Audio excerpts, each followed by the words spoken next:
Thorny, as we venture into the R&R, two truths are consistent. We love our dear Montana state, and we love great beer. And you know who else feels the same? Jeremiah Johnson Brewing. Brewed in the heart of Montana in downtown Great Falls, Jeremiah Johnson takes Montana's finest ingredients to craft some of Montana's favorite beers. And now, Jeremiah Johnson's second tap room is open in downtown Coeur d'Alene. Their Citra IPA is probably one of my favorites. But we all know, Thorny, you're not the hop lover I am. You're more of a mountain man Scotch ale. Well, Foley, I'm certainly not a mountain man, but you are right. I do love their Mountain Man Scotch Ale. But come game day, you and I are both cracking their Golden Bobcat Pale Ale. So when you're looking for a quality craft beer brewed with Montana roots, a relaxing tap room, or just a six-pack to take to your favorite Bobcat tailgate, Jeremiah Johnson delivers. Make your next beer a Jeremiah Johnson, and as always, go Cats.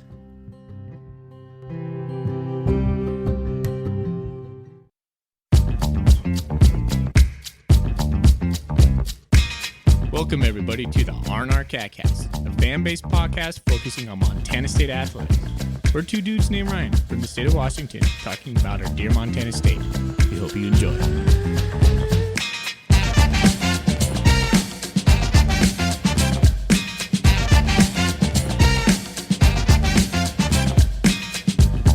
All right.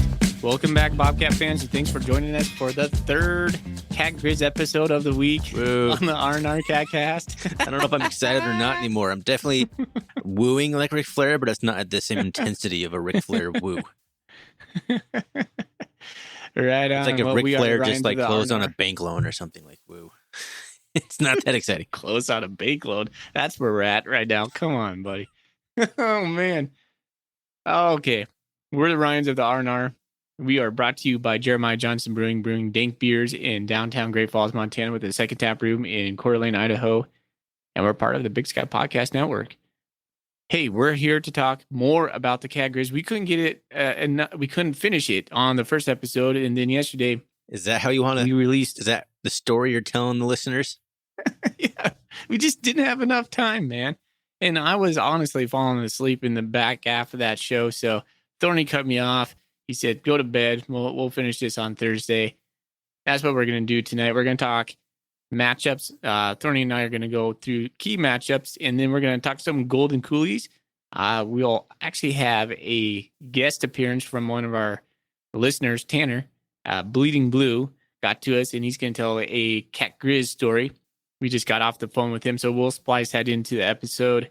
And I think that's it. So we're just going to talk Cat Griz, Cat Griz, Cat Griz. Yep. Hope we just remember all the various questions and stuff that we have in like email, Twitter private messages. Have you checked Instagram or Facebook? Let's double check that while we're recording, because we get questions everywhere. Makes it a little hard to compile all of them. But yeah, should be a lot of fun. This week is overwhelming. It just never stops. Like, no, come on. It is. This kind of helps process the week, though. Yeah. Like just doing this podcast. Like I'm joking that I'm exhausted, and I am, but it's like still nice to do it. Still super fun to get on here and just talk about Cat Griz. Yeah. Absolutely, buddy. It is. It takes your pent up energy, and at least we can talk about it, right? Channel it. We got each other. We got the Ryans. That's right. I got you, Ryan. I got you, Thorny. All right. Well, I don't think we're going to talk about what we're drinking this week, are we? Or in this episode, anyway. Nope. Let's get right into some. Just want to get right on the matchups. Mm-hmm. So let's do it, buddy. This is the part where I don't remember where exactly we cut off on Monday's episode. But one thing I did want to talk about before we transition off our actual Cat Griz football chatter, I compiled some matchups, and this isn't like position comparisons. I'm not going to say whose quarterback is better, whose wide receiver core is better, because ultimately that doesn't really matter. It doesn't matter whose receiver core is better. It matters how that matches up against the opponent's like secondary, for example. So I compiled some like Griz running game versus the Bobcat running defense, and that's how we're going to frame this narrative. We're going to go through that. I think there's about 12, 13 of them, just looking down at them. We're each going to give who has the advantage and why. The answer can be a wash or tie, whatever you want to call it. It doesn't have to be a clear winner, and some of them I'm sure there will not be a clear winner. And once we do that, yeah, we'll move into the fan base stuff here. So, Bully, just want to dive right into this bad boy? Let's do it, dude. All right, I teased the first one, surprisingly, because I was looking at the first line. The Grizzly running game, which I've heard now Isaiah Childs and Xavier Harris may be a go for this game. Is that what we heard last night on the Griz fan pod or on our big roundtable thing? Or did I hear that I've listened to so much Cat Griz content this week, I don't even know where I hear things anymore. But regardless, it does sound like the Griz running backs are healthy. It sounds like maybe all of them, except Marcus Knight. I think all of them. Marcus Knight's not go back. Okay, but okay, so let's assume Nick that Otzmo. All of them except for Marcus Knight are back. Best case scenario for the Griz. I'm not sure that's the case or not. I don't think that changes my answer. I still think the run defense for the Bobcats is a big advantage here. I totally agree with that. And I think that has to go back to the Griz offensive line. I think our defensive line is a clear. I mean, when you look at the Cats defensive line versus the Griz offensive line, Cats defensive line all day long. So, yeah, obviously we're going to shut down the run game for that. If you look back and think about the running backs this year who have given the Cats a little bit of trouble, it's been those like 6'1", 220-pound dudes that break arm tackles. They haven't busted any big runs, but they've been enough to get 12-yard carries here and there. The Griz don't have any kind of guy like that. Like I think Nick Osmo is bigger, but the rest of those guys are like 180.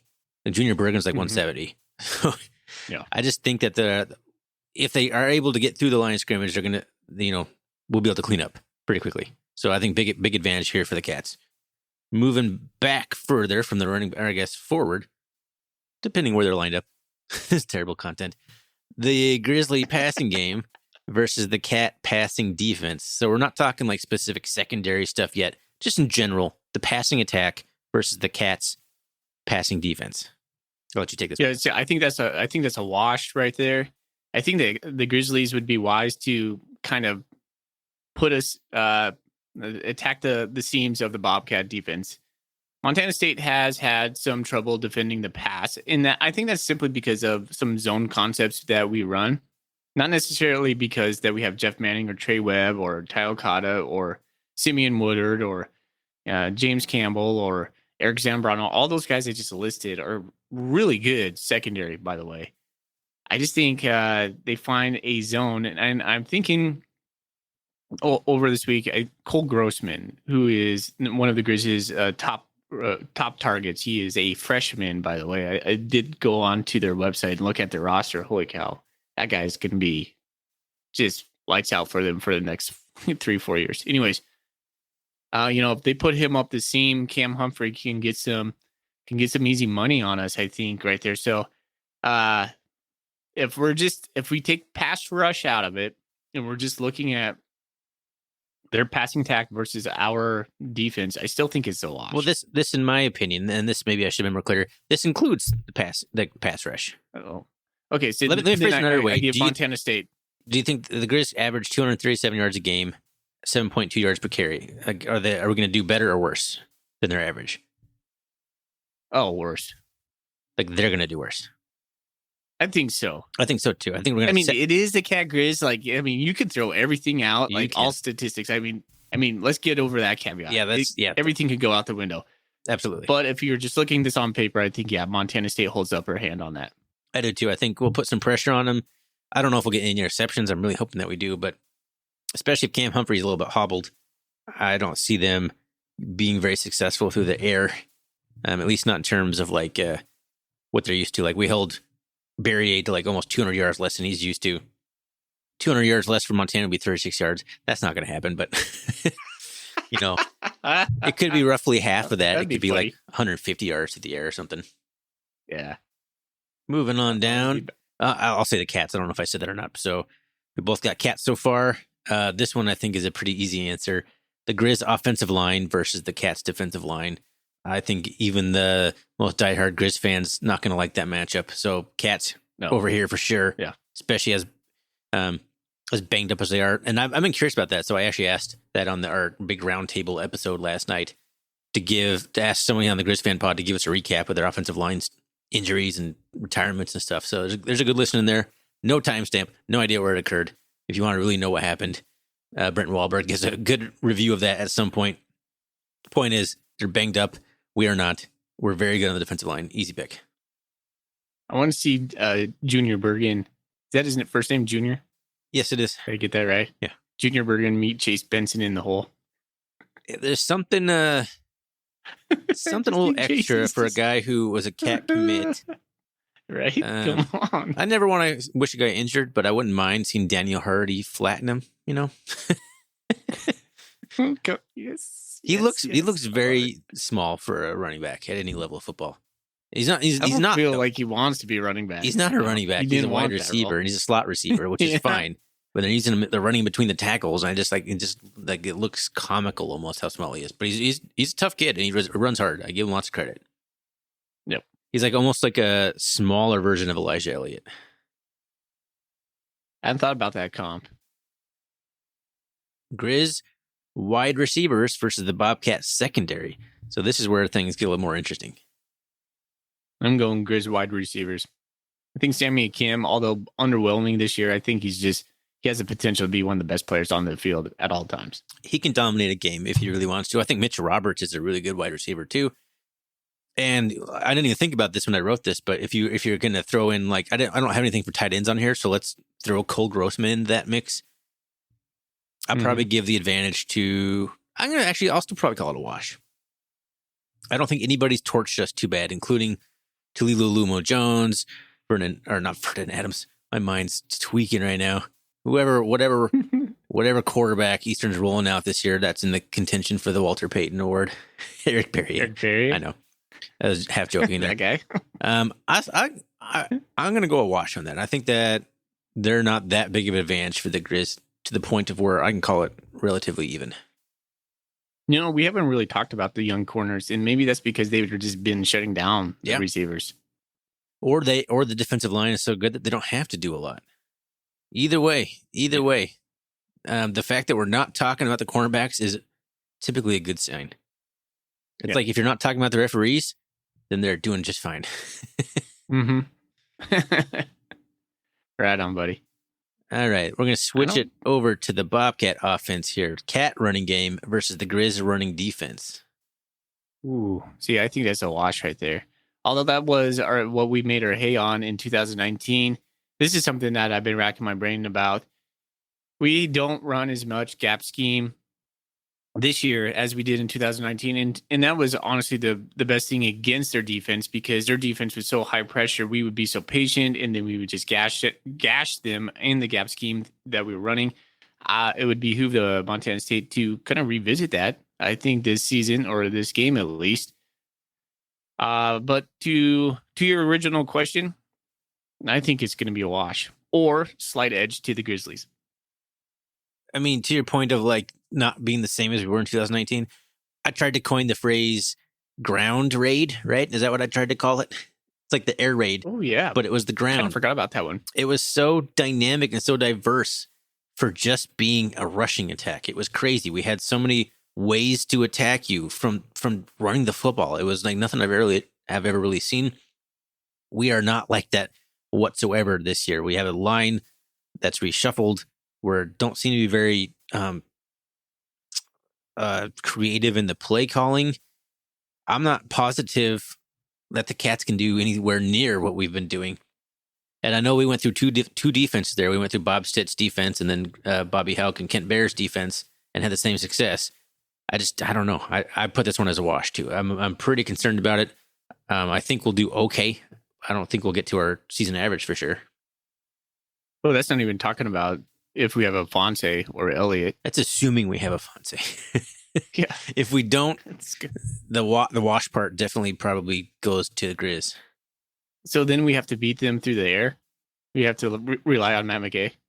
Okay, Cat passing game versus Griz defense. Let's transition right into that discussion. I'm going Griz defense, man. Yeah. I think if you would have asked me this a month ago, I would have said Cat. I would have said a Cat offense. Like honestly, in October, McKay looked really good. He really did until Weaver. And then after Weaver, something changed. It's like it broke him in a way, or it broke Housewright's belief in him, or Housewright's play calling, or something. Something snapped, and it hasn't been the same. It's been really hard to pinpoint, my opinion. Yeah. But I think the Griz defense is a nightmare for a quarterback like Matt McKay, who is struggling with some confidence, perhaps, who doesn't go through his progressions. Not that the Griz give anyone time to do so, but make a quick decision and get rid of the ball real quickly. I think it's going to be tough for him. I think it'll be tough sledding for the passing game. Maybe. But, that's what Matt McKay's done really well is get the ball out of his hands fast. He's been a one read kind of guy. So if we have the right read, that could be really good for us. True. But if he hangs one out there to the flat, it's going to be a pick six. I don't know. Why does he choose to throw across the field to the flat all the time? It just seems really, that's like not a high percentage throw. Well, it's probably because it's more open because the guys are further off of him. I don't know. Well, seems to be working out pretty well. Now, if the running game is going enough and all he has to do is take some shots to Lance McCutcheon, I think it'll be okay. But I still give the advantage to the Griz here. All right, this one's tough for me. I think the Griz are going to... Go ahead. No, finish it. Okay, so yeah, I was going to say, just to interject there, I think the Griz are going to really key on in Lance McCutcheon and Alphonse, obviously. And so who's going to be the X factor in this game? I think it could be Willie P. Could be Willie Patterson, for sure. Yeah. It could be... Andrew Patterson, too. I was actually wondering, and then we're totally going off the side. I'm tired, man. Going down a rabbit hole here. But yeah, Andrew Patterson, I was thinking about that. If he came in, he could kind of fill that almost Tyrone Marshall / Logan Jones role where he can attack the outside with some extreme speed. Something that I think you need to do against the Griz. So I wouldn't be surprised to see Andrew Patterson in this game. Yeah, it could be one of those unforeseen players that becomes the hero of the game. Okay, let's switch it to the Cat offensive line versus the Grizzly defensive line. I'm going to go Cat offensive line right there. So you're going to go Cat offensive line. Okay. That's interesting. They only rushed three. Are you including their linebackers, the 3-3-5? Are you including the linebackers? I guess not. I guess this would be a situation where there's they only bring 4 or 3. I guess, yeah, 3. They only have 3. Yeah. So I'm still going to go with the Cats. I didn't really consider that. Yeah, their defensive line is mostly there to make hay for the linebackers to blitz through to take up space, or for Marcus Wellnell to drop into coverage and intercept a pass. I had Wash on here. With the injury to TJ Session, I'll probably leave it at a wash. All right. Okay, fair enough. It's a tough one. That could go. You could convince me either way. Cat wide receivers versus the Griz secondary. So we've already kind of hit on this, but overall, I think the Griz have the advantage here. Justin Ford has an interception in 8 straight games. They have some talent on the back end there, and no one besides Lance McCutcheon has really shown that they can be a consistent threat in this offense. So I think this one's kind of an easy Griz secondary pick for me. Yeah, I can see that. Justin Ford, Omar Hicks-Anu, some really good guys from Oregon, right? I guess McCutcheon has been the only guy that was coming to my mind. I mean, he's been playing like a beast, just out of his mind. We never thought we'd see this from Lance McCutcheon watching the first 3 years of his time at Montana State. I'll give it to the Griz secondary on this one. I mean, Lance McCutcheon can end up with a stat line in this game, and I think this is in the realm of possibility, 4 catches for 95 yards and a touchdown. That could very well happen. I'd take that. I would gladly That'd be take awesome. That. Well, that has to happen early, though. I don't think we do that late. I think that has to happen early. That has to be kind of like a tone-setting play. The Cats have been pretty good about coming out and firing a deep shot at the beginning of games. We haven't always connected on them, but it seems to be something we come out and do. And it's probably just out there to show hey, we can do this, and trying to soften the run defense right off the bat.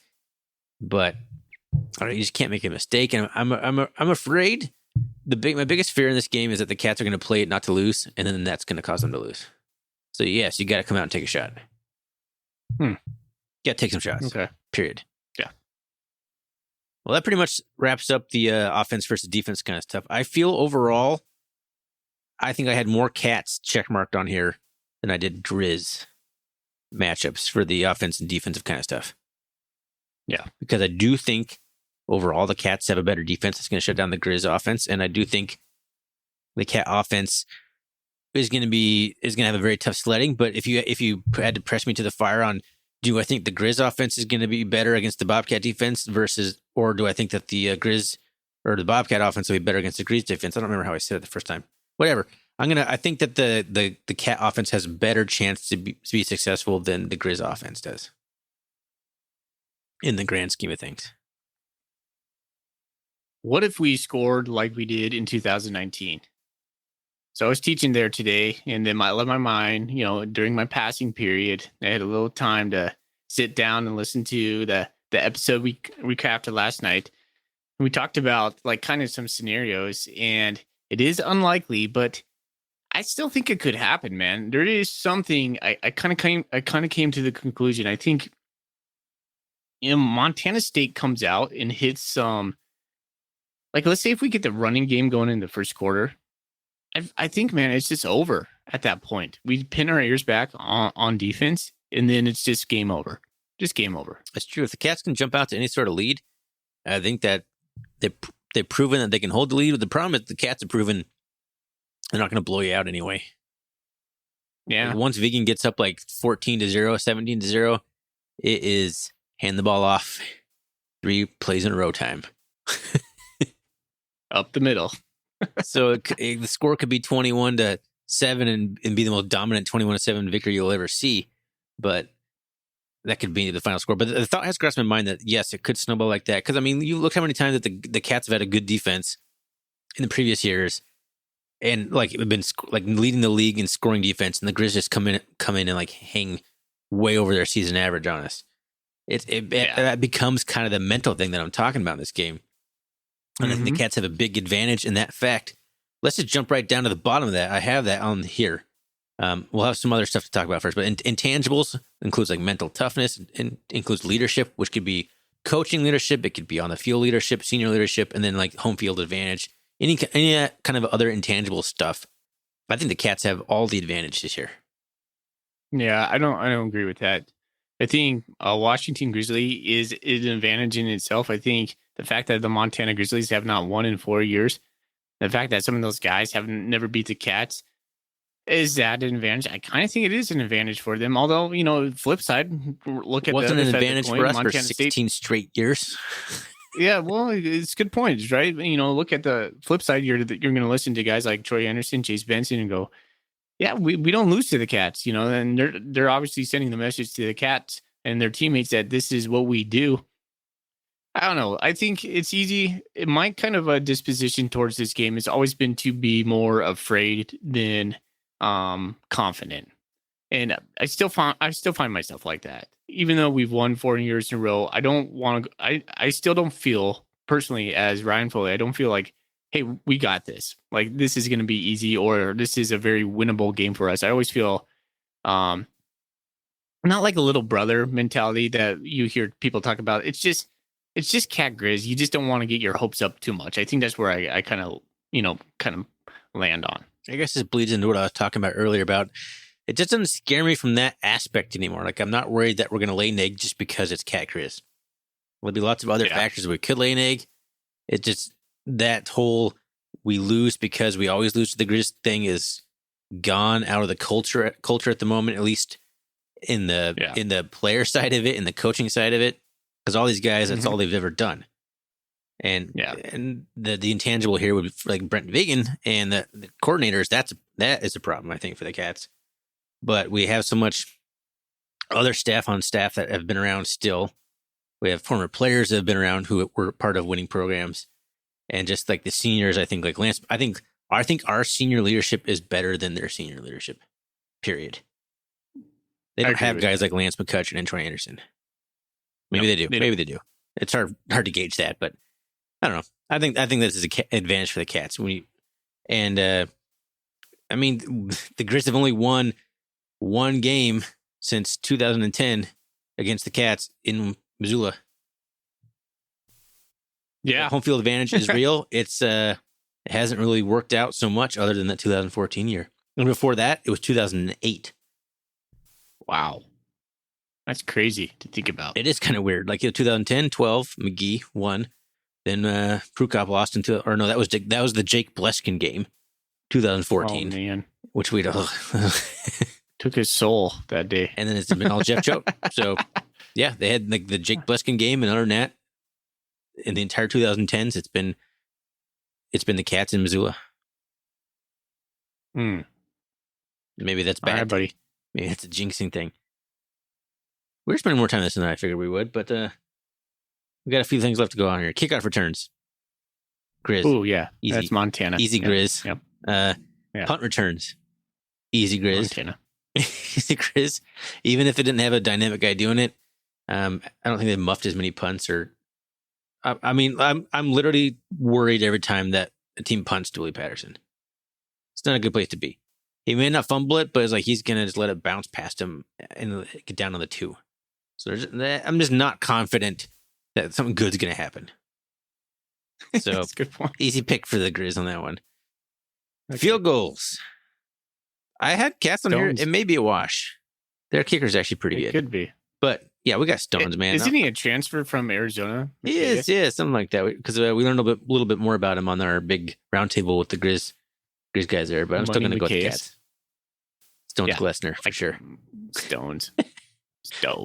And punting, I was going to easily pick the Cats here, but I think actually they have a pretty good punter, and they have pretty much equal stats to us, if not a little bit better. So put a wash there.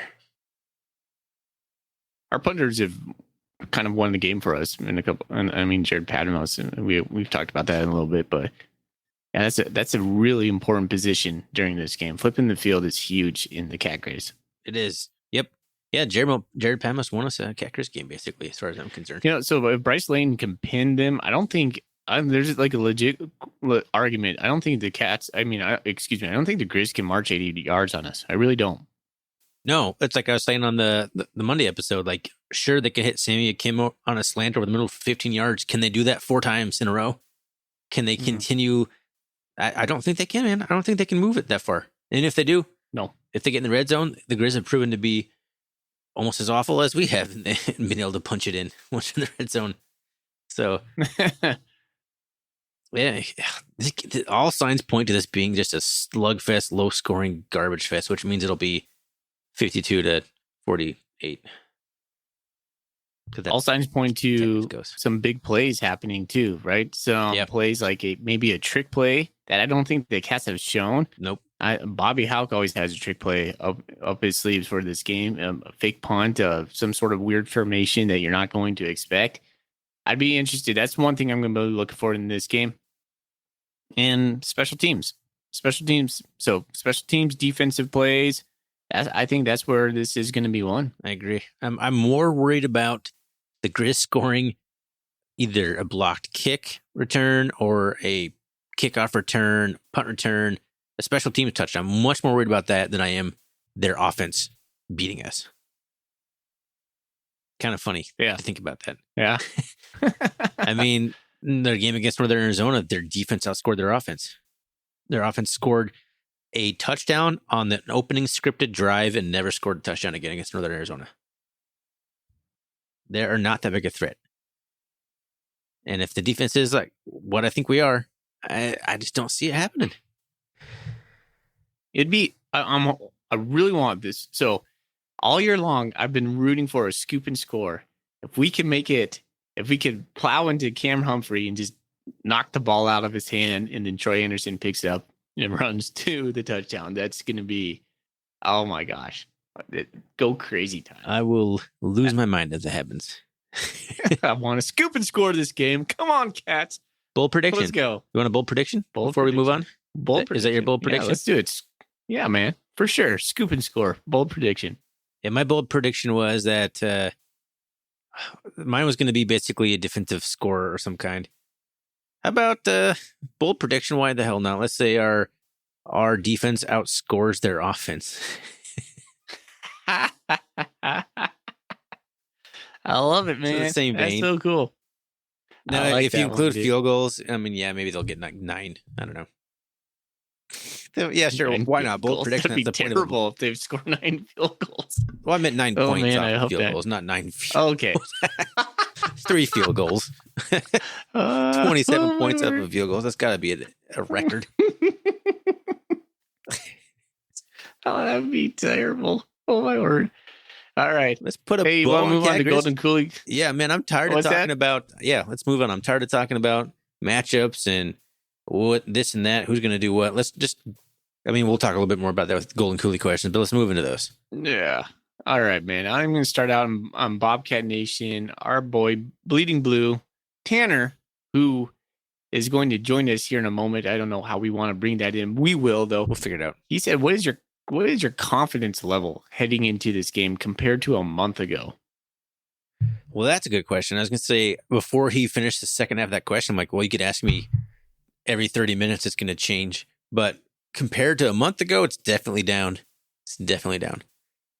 I'm still feeling confident. Like, I'm feeling good. I'm not confident might be a strong word, but I'm feeling pretty good about it. But yeah, the Griz, after their 1 point win against Southern Utah, and after we beat Eastern Washington, I'm like, this is going to be, we got this. But it moved from maybe a 9 out of 10 to a 6 out of 10 or something. I'm trying to figure out where we were a month ago. Well, yeah. ESPN is not helping me out right here. So, let me see. Gamecast. Are there no dates on the ESPN scores? They're trying to sell me tickets to the game. How much are they asking? Apparently, like $300. It's pretty ridiculous. So ridiculous. So today is the 18th. If I look back and into our schedule, when did we play Weber? That game was on. Doesn't tell me what the day was. Anyways, we did. So that would have been essentially that would have been Weber because we had a bye week in there. So we played Idaho State, Eastern Washington, Idaho, and Weber in the last month. Before Weber, we were rolling. I mean, 52-10, 30-17, 47, 45-7. Think about those scores, Brian. Montana State, that's what we were putting up. 45-7, 52-10. Since then, Weber 13-7, 27-9, 23-20, and 2013. That's almost two different ball clubs right there. It really is. If you just if you took the stats from Weber on pre-Weber, they'd be drastically different, at least offensively. Yeah. So my confidence, honestly, I would say probably the same, because if you would have asked me about a month ago, let's just compare those two things. I would have said, okay, Montana State's doing really awesome, but who we've been playing. So it would have been like we talked about that ad nauseum. I don't know. We're doing great, but we're playing the Drakes of the world, South Dakota, Portland State, Northern Colorado, Cal Poly, lower level teams. Then we didn't play Weber. We were happy against that, although we're like, okay, well, you know what? No, offense has some little hiccups right there going on. Idaho State, that one was more, 27-9. I think that was Montana State actually had a better game than that the score predicted. Eastern, 23-20. We all know we left 14 points out there, probably 10, 14 points, but we didn't get those 10, 14 points. So, and then Idaho, man. Yeah, Idaho. I don't even want to touch that one. But so, that's a Bleeding Blue, Tanner. That is a stinking good question. I think my confidence is probably the same, honestly. So if you want to go back exactly a month ago, I just figured it out while you were rambling on there. That would have been the week. Sometimes. That would have been a few days after the Cats beat Weber and Ogden and the Griz lost to Sac State at home. Well, my confidence would have been higher at that point for sure. For sure. Even though we just figured that, at least at the time, I figured that our offensive woes were because Weber State's defense was that good and we got the win, and that was all that mattered because that was such a monkey to get off the back. We did it. That's something we haven't done in so long. And then the Griz lost the next day. That was an excellent weekend as a Cat fan. Yeah, well. I was feeling pretty confident about that. Sac State came in and just took it to the Griz, easy peasy. So yeah, definitely felt more confident back then. All right, good question, Tanner. Oh my word, this is such a good question. Bobcat123 said you had mentioned last year that sometimes you get so nervous during Cat Griz games you have to walk away from the TV. have you ever watched the brawl in person in Missoula? If not, why? And then his second question is, what's going on with their offense? P.S. What's going on with their offense? Oh, that's right. Yeah. Good one. Oh, man. I have been to Missoula, I think twice when I went to school there. And so I have seen 2 losses of Montana State in Missoula. My sister, who goes to the games, she lives in Missoula. Every time she goes, she is like a lucky charm. She always gets to see the Cats win. And she called me today and she goes, "I've got some free tickets. Do you want to go?" And I was like, "Nope. I'm going to sit here and watch it from the comfort of my couch." Plus, we're going to Great Falls in 2 days after that. But so yeah, my sister's going this week. So yeah, but the first part, man, Bobcat 123. I still take walks, man. I took a walk during Idaho game. I put my boots on, my rain boots. It was mucky out over here, and I walked around the block. I'm a bad Bobcat fan to watch the game. My wife told me, Ryan, she goes, "You take the fun out of it. You're too serious. You're too emotional about it." And I was like, I don't know. I can't. What am I going to tell you? That's what makes sports great, is the emotional attachment. I don't know. What about you, Bobcat 123? Can you sit there and enjoy the whole game? Can you watch every play and not get too nervous that you have to duck or go do yard work like me? I mean, it's the miracle of Missoula, man. I was literally hiding behind my couch and I peered up. I like looked like a little kid. I pulled the couch and I looked up and I saw the play and I exploded in joy, jubilant. I ran through my house like a crazy man, scared my sons who were much younger at that point. My mother-in-law was over. She started filming me on her phone, and I ran outside, whooped up and yelled, and then I called you, Thorny, and I yelled into the phone. We were just like, yeah! I would like to get this video to post on the CatCast Twitter. Please send me that video. That I would like to see that. Oh man, it's terrible. That's pretty funny. I don't think I've heard you say that one before. That's funny. I don't think I've ever been to a point where I can't, like, literally can't watch. I'm a big pacer. I will definitely pace around my house, but I'll pace around our living room, which is a big open concept area now with the kitchen and dining room and stuff all together. I'll pace all over the place, but I will watch every single play live. Definitely not a problem for me. Get nervous as hell. That's good, man. But I'm not taking my eyes from the screen. That's good, man. I'm working on it. I'm getting better. I'm actually better than I used to be, for sure. This is a fun question. All right. Dan, my man on Twitter, asked us, would you rather have this year's game go like 2019 or 2018? Ooh, 2019, easy. He says that he thinks most people will pick that, but he said 2018 has much more memorable finish, and he remembers it crystal clear to this day. And also, he said it's so satisfying to see the Griz lead just slowly evaporate. Yeah. But that was way more stressful. What we were down, like 3 touchdowns at one point? It was 22-0? Was it 22-0 at one point? I think I just remember the cameras panning to Bobby Houck in his big aviator sunglasses and his his little hat there that he had. He looked so smug. He was like, "Yep, Griz are back, baby." And then Troy Anderson, "Not so quick, buddy." I mean, if you're making a pick between the two, I mean, I got to pick 2019. 2018 may be more memorable, and I get why you would pick that, because since we won it, it's such a better, like, I don't know. It was a great feeling, and you'll never, ever forget the play or the events leading up to it, the whole timeout, bull crap and whatnot, but I don't need that stress in my life. I'm getting too old. 2019. Yeah. Bury him. All right. Rocky Bearcat says, what percentage of plays between McKay, Malott, and Rovig at QB in the brawl? Rovig, huh? We talked about that on the episode last night. Yep. I just don't think he comes in this game unless McKay completely melts down and is incapable of doing anything. I still think it's going to be McKay and some Malott. I don't know the percentage. It depends if Fonse's a go, but I say at most, I could see Malott getting 10 snaps.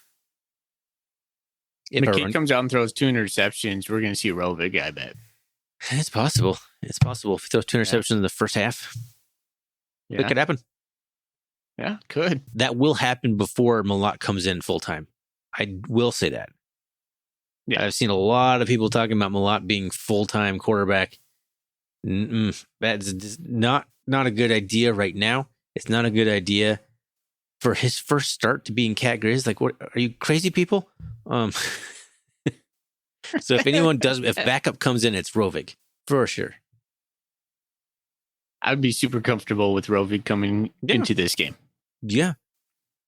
He's been there before. In some ways, he's done the job. In some ways, I'd almost feel more confident if he started. I'm with you, man. I'm with you.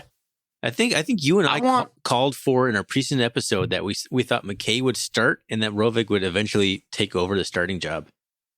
No, I like McKay. The kid looks like a good guy. Like when you listen to him in any kind of socials he does, like he seems like a legit good dude. And like, I mean, that's so like superficial to base any opinion on. Obviously, we want McKay to do well. We're Bobcat fans. We're rooting for Matt McKay.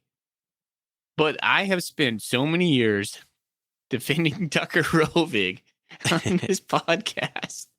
I'm going to root for Tucker Rovig too, man. I'm going to root for any cat, honestly. But it's true. Yeah, I'd be happy. I'd be happy for, if McKay struggles and Rovig comes in, it would not surprise me to see Rovig do well. But, I hope that doesn't happen. I hope Matt McKay rises up to the occasion, has his good game. I hope he has a game like he did during Eastern, right? For sure. Because we were dogging on Matt McKay for a little bit, and then all of a sudden, big game Eastern, and then look what he did. He struggled against Weber State. He struggled for at least 3 quarters against Idaho State, and he came out and did just fine. I mean, he turned the ball over. He turned it over twice in that game or just once. But anyway, he played much better. And if he plays like that, we'll be great. We'll be fine. All right. Good question, Rocky. Should have named one of my sons Rocky. That would have been awesome. All right. Stones. Rocky Foley. Stones Foley. Okay. DMSU Brew. I said that right. Nice job. Foley. Can you consider it official that Malott is Tommy Touchdown? Quick answer on this one. Sure. Yeah. I like I'm it. Go meh. I'm going to punt that. Tommy Touchdown. Scored 3 touchdowns. Yeah, okay. All right. I'll punt that to you. Okay, cool. I say sure. Who wins? T-Dub says, who wins in a foot race, Troy Anderson or Bobby Houck on his way out of Missoula when he loses another Cat Griz? I don't think it matters for Bobby Houck. And I mean that in terms of I don't think his job has any problems if he loses. There's no for sale signs. There's no pitchforks. I think the Griz fans have seen so much like the grass is not greener type coaches come through since Houck left that they're so happy he's back. He can pretty much, as long as he goes like 9-2 every year, one of those 2 can be to the Cats, and I don't think anyone's going to care. That's a good point. So Bobby Houck could go 6-5 for the remainder of his life. He won't because he's a good coach, and I still don't think they would fire him. No, I don't think so either. Yeah. Okay, that's exaggerating. I'm gonna be like 80 years old, and Bobby Houck's still gonna be coaching for the Grizzlies. I'm pretty sure about this. Okay, how many more? Who says this? Blue and Gold Blitz says, how many more Cat Griz games can Bobby lose before he gets canned? We just talked about that. He can lose them all. He really can, as long as he wins other games. He can lose them all, in my opinion. Bobby Houck is never going away, fans. He will always be there. And then when he decides to leave, his son will be the next coach. So get used to it. The Houcks will never leave. Agreed. Ugh. Gross. Said it here first. Ryan Foley. R&R Cat Cast. I'm calling it. He's going to outlive the Houcks. Just when you get Bobby Houck out. The Houcks are going to outlive this podcast for sure. Yeah. Okay. Gosh. I hope not. I hate talking about Bobby Allen. All right, I got a good one that came in on email from Tyler A. Do you ever get the feeling that Coach Vegan knows way more than he lets on in his press conferences? To me, he seems like he's the type to never be underprepared, and he's got a bag of tricks he has been hanging on to for just the right time. What do you guys think? See, I've thought about this too, because I think about, we talked about the trick plays or the gadget plays, or maybe something just clever that he knows that we don't. You had talked to me earlier on this week about this. I'll let you go and talk about this, Ryan. I mean, in this press conference in particular, it just seems like it reminded me of, I think Jeff Choate kind of had this last year, at the very least, if not for a couple years, during his Cat Griz press conferences, or you see it from time to time where he's like, it's like he knows something that you don't know. And I kind of got the feeling from Vegan on the Monday press conference. He's almost got like a little extra bounce in his step or a little smirk going on. I don't know. Something seems like he knows something and he's feeling good about the game, or I could be completely misreading it. He's just like trying to stay calm and cool and maybe he doesn't know what to get into. I don't know. There's lots of other things you can read into that, but yeah, I think you are right, Tyler. I do think he knows more than he lets on. I don't know if he has a bag of tricks up his sleeve. He doesn't seem like a guy who likes tricks. Let's just put it that way. We've talked about it. Vegan's ordering vanilla ice cream. If he goes to TCBY, he pumps the cup full of vanilla ice cream and checks out. How does Coach Vegan like his eggs? How does Coach Vegan like his eggs? Over hard. The worst way you can eat an egg. Sorry, Vegan. Oh my gosh. You made me answer that question. I bet you Coach Vegan just wants to get past this weekend something bad. He just wants people to stop asking about how you preparing for this game. He's been cat Griz to death. Okay. Part of the job. Jeez. Cats are us. It seems like our offensive line doesn't have the raw power it did in 2019. Do you guys feel the same? On the same note, Griz D front seems not as powerful this year either. Later in the game, will our offensive line be able to moving them? Will our O-line be moving them against their will like we did in 2019? I don't think our offensive line is as powerful. I mean, Mitch Brott was borderline NFL talent. I'm surprised he didn't get a look. Connor Wood was a good talent, and he's gone. He transferred, and we've reshuffled people around. It just, I don't think they're as good as they have been. They're certainly a good offensive line, but they're not the dominant offensive line that we've been known for. A Grizzly defensive line, I mean, I don't know. Couldn't tell you. I don't think any of those guys on the D-line is as good as, who was there last year? Was it Caleb Clear? Is he the guy who passed away? They had a really good defensive line last. Sims. Was it Sims? Jesse Sims? Is that who I'm thinking of? Yeah, Jesse Sims. Yeah, he was there. He was a really good player. Rest in peace. But I don't think any of those guys are as good as he was. But I don't think that matters. I think their defense is so good because of the other players. And what was the last one? Yeah, I'm going to go with you on that one. Can we move them against their will? I think we can. I think so. Especially if we're up on them. This game is weird, right? Like a lot of media members around say guys just play outside themselves. So to be determined, but sure. I'm going to go with what Ryan said. We don't have the same power. Are we going to be the road graders in the fourth quarter? I hope so, but I don't think so. I think Coulter Nuanez has wondered if we might be switching up the offensive line a little bit. I think that'd be a good idea to move Tui around or Lewis Kidd around, whatever they think of doing for a more run-oriented unit. I think there's something you could do there to really kind of help it out. So we'll see what happens there. It's possible. Teton Cat said, "Will the Griz blitz at least one linebacker every play?" Yes, they will. Yeah, that's what they do. That's the 3-3-5. That's how they account for their fourth down lineman, essentially. So yeah, that's going to come. All right, and that's it on the Bobcat Nation, man. A more fun question. Miles Miller on Twitter, who has been tagging us all season with these signs. He's the guy who has these signs he brings to the games that are pretty funny. He tagged us like another week, another sign. So my question for you guys is, how come I haven't been mentioned on the podcast yet?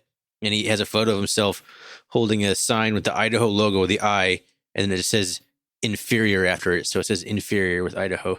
So he's been wanting some credit for all the Bobcat success from all of his signs, and I can't argue with that, man. We're superstitious. How do I know that these signs aren't winning the game single-handedly? So there you go, Miles. You're getting your recognition, loving the signs. Keep it up, man. You just do it in the playoffs. Keep at it. Yeah, does he have a sign this week? I want to know that. No, I asked him. He's not going to Missoula. So he did say, what did he say? Let me click through on that message there. I asked him if he's going to Missoula. He said, no, I'm going home for Thanksgiving, but I've still got a plan for some signage. Whatever that means. It's very ominous and very promising sounding. So maybe he's got some people in Missoula, some proxy sign The signs holders. are so well put together too. It's like professional printing. Does he work in like the little print center down the sub? It's getting these like professional made signs. Like those gotta cost some money, man. That's beer money. What's your story, Miles? Let's talk, buddy. Why are your signs so good? Are you a professional sign maker? All right. Oh, man. Any other questions here? Going off the rails. Too much Cat Griz talk, man. So we do have a story submitted by Dan, my man, one of our listeners. Thanks for the story, Danny, is his Twitter handle says there. We'll read this one and then we'll cut to a story from Bleeding Blue, who we talked about a little bit earlier, who called in and told a story and answered a few questions about Cat Griz and all that stuff. But this one comes from Dan, my man. He says, 2018 Cat Griz. He's still living with his parents and watching the game in his room. The cats were down bad at this point, but he'd used the opportunity to get some cleaning done. He's the only cat fan in the house, and his dad's the only one who really cares about college football at all, but I guess must be a UW Husky fan. We're trouncing Oregon State at the time. So everyone's just using the lazy Saturday to clean the house. But the cats start making their comeback, as we all know. I move back to my room to watch the game in peace, and Troy starts dicing the Griz up. Cut to the goal line stand. I hear a pounding on my door, and I yelled 1 second, but the whistle is blown for the timeout. So I let a very angry mom of mine into the room. She chews me out for leaving my socks all over the family room and how I need to come help everyone clean very soon. I'm pretty embarrassed, but I know she's not happy with me, but she closes the door behind me. And a mere milliseconds after this happens, the play is run that we all know ends with the victory for the third Cat Griz win in a row for the Bobcats. I burst out cheering as hard as I'd ever done, and my mom comes back in right away, as she, confused as ever. I had to explain what happened. She was a good sport about it, but she said she was so startled and wasn't expecting me to be so happy after the conversation we just had. Mm-hmm. Oh man, that's a good story. That's pretty funny because I think we can all relate just in terms of the fact that we all knew exactly where we were when that play happened. Yeah, I think every Bobcat fan could tell you exactly what they were doing during the miracle in Missoula. Yeah, I mean that would be a fun episode to do at some point. Where were you? What do you remember about that? I think everyone knows exactly where it was. I know exactly where I was and what happened or what I did, how I reacted, and who I was with. That's pretty funny though. That's a good story, and I will say that, and especially since I know my wife doesn't listen, you're always going to be told to clean up your socks your entire life. Come on, doesn't Dan. get any better. Pick up after yourself. No, I'm sorry. I'm talking to Foley, who's like the cleanest person I've ever known in my entire life. So I am a clean person. Dan, that's good, man. Because I think when I hear that story, I know where I was. I remember almost everything about that afternoon. My mom had sent me, because I had just moved into my house. My mom had sent me a Montana State flag. My mom and dad. My dad was still alive at that point, so they had sent me a Montana State flag, and it came with all the hardware. And I remember talking to Thorny. I was outside. I was getting a little bit nervous. We were making the comeback. I was like, oh man, we got this. And so I was doing my pacing like I normally do. I went outside, got my drill, got everything, tacked in into the house. And I just remember that whole afternoon. It was a beautiful day in Spokane. It was warm. It was one of those warm November days. It was, I mean, I remember everything about that day. So yes, Dan, great story. You just helped me, like, just remember it crystal clear, everything about that moment. All right. Is that all? Dave. So Thorny, real quick though, do you remember Troy Anderson taking the 2 snaps after that play? I think he fumbled both of them. Yeah, I don't think it was obvious on TV, but I'm pretty sure Houck said in the press conference that he did.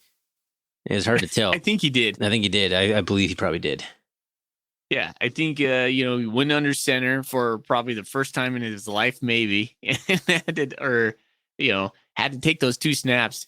And you see the scrum, and then everybody goes, "Oh my gosh, the ball's out!" And then Troy gets it again.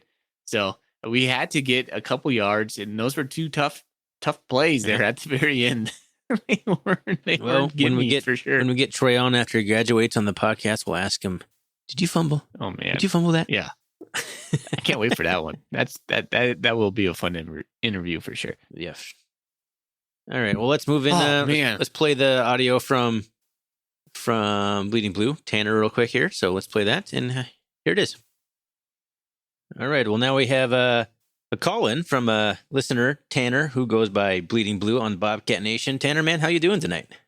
I'm doing pretty good. How are you guys? Doing fantastic. We're recording our 3rd podcast this week with, of course, we'll do our instant reaction show after the game on Saturday. So getting a little pod fatigue here for sure, but good to have some listeners calling in. So that'll be a highlight for us. So cool. So we reached out to Tanner because we wanted to effort some Cat Griz stories, and Tanner got back to us. So thanks, man. So the floor is yours, buddy. What's the Cat Griz story you got for us? Yeah. So I think in the message I had sent, I told you guys 93, but it was actually 95. I was 7 years old. My grandpa had season tickets in the north end zone. So my dad and I went with him to Cat Griz in 95. And, I hadn't really watched a Cats game or anything much before then. They weren't on TV or anything. So not something I'd ever really seen, but I remember from the day, the worst part of it was that the wind was blowing and we were right at the top of the bleachers. So my grandpa always took blankets to put up on the back to kind of try to break the wind. But I don't really remember a whole lot about the game other than this annoying Griz fan in front of us. He was just talking smack most of the game. And by the 4th quarter, he was pretty drunk and swearing, drop a few F-bombs. And so my dad finally asked him to cut it down on the cursing a little bit. And he turned around and told my dad to F off and told him that he should worry about his own team being bad. And then he now needed 2 hands to count the streak. And so my dad kind of laughed. And, at that point, the Griz hadn't won a national championship. That was their first year winning. So they hadn't got number 1 yet. And my dad said, I only need I need 2 hands too, so I can hold up our, the national titles, and held up a 3 on one hand and just held up his fist as a 0 to the guy on the other hand. And the guy immediately looked at him. He was, kind of crestfallen, even though the Montana was winning, and finally turned around and didn't say much the whole rest of the game. And I don't even remember what the final score was. I know we lost, obviously, but I just remember that it was pretty awesome that my dad, who's super laid back and, doesn't really get into the game that often, put that dude in his place. And from then on out, I was a Cats fan for life. Nice. Clearly just, looking after his kid there. Gotta love that kind of stuff. Yeah, it was fun. And like I said, there's not a whole lot about the game I remember, but that started my hatred of the Griz and, disliking their annoying fans and loving the Bobcats. Right on. So Tanner, before we let you go here, what's your take on the Cat Griz game this year? Like maybe if we had to put you on a spot, what are some keys to the games for the Cats? I think the big thing is, the Griz are going to play the same kind of defense that they have the last couple of years. And we had a lot of success getting the ball to the outside. I know we haven't run a whole ton of sweeps and stretch runs as much this year, but I really think running outside the tackles is important, especially since those guys are almost always bringing one linebacker the way they line up. And I think that, we have to take deep shots a few times this game, because otherwise they're just going to start packing the box and, run blitzing, and then we'll be in trouble if we haven't taken any shots and backed them off. So I think that's a big key on offense. And it doesn't really matter who's a running back. I think we have to try to do that. And then defensively, I would say, especially if Humphrey's back there to start the game, I'm assuming he will be. He's a little hobbled, not super mobile. I think bringing pressure early will be important against him. He's not like Barrier, where he's going to scramble around for 10 seconds before he finds a guy downfield. So I think we can get to him. And I think if we do early, that'll be a big key in the game. Nice. That's some solid keys there. I can't argue with any of that for sure. No. So a tradition here that we do on this podcast is we don't make any sort of game predictions, but I thought it'd be fun. Maybe if you want to throw out a score prediction or anything like that, you're welcome to do that, because that's not us. So nope, no bad juju if you do it.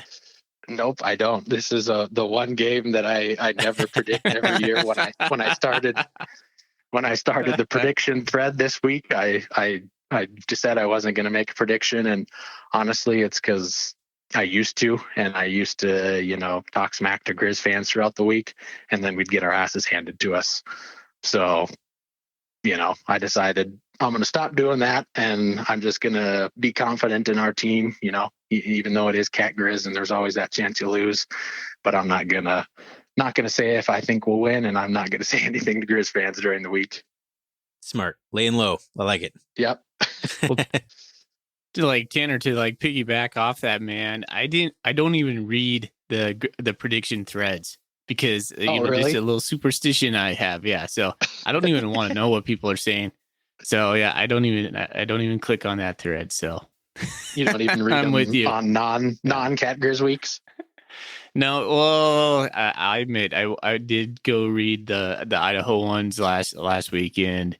Everyone had us 41, 10, something like that, and I knew that was not going to happen, and we covered that. So we don't need to talk about that game. But yeah, I have not clicked into the prediction thread. It's just a little bit of a superstition I have, I suppose. That's all right. I got plenty of superstitions of my own, so whatever works. Yeah, right on, man. Hey, Tanner, we appreciate you calling in, man, and thanks for just interacting with us. I mean, that's the best part about this whole podcast, is just talking to Cat fans and and just getting to chat about what we do. So thanks a lot, buddy. Yeah, thank you guys. Appreciate you having me on, and go Cats. Go Cats. Go Cats. Thanks, guys. All right. Well, that was fun. Thanks for the call there, Tanner. Really appreciate you calling in to our show, to our quote live show. Like a radio show now. Tanner. Call in. We need more fan interaction like that. That was fun. Let's do it more. We should do something where we get people on. I think people would enjoy that. It's pretty simple. I think we make it pretty easy for people. I like to think we do anyway. Yeah. All right. Is there any other questions? They can remember who's Ryan. Yeah. Just say Ryan. One of us will talk. Yeah. Fully, man. I think that about wraps this episode up. Thanks everyone for all the questions, all the fan interaction. Thanks for Tanner for calling in. Really appreciate it. Man, I'm just excited for Cat Griz. I know we all are. I'm excited to be done podcasting for the week and to actually sit back and consume some content and just enjoy my Saturday watching the Cat Griz game. You can find us on Twitter, RRCatCast. You can find us on the web, rrcatcast.com. You can email us at rrcatcast@gmail.com. I want to once again thank our dank sponsor, Jeremiah Johnson. And as always, Foley, let's get out of here with a Go Cats. Go Cats. Go Cats.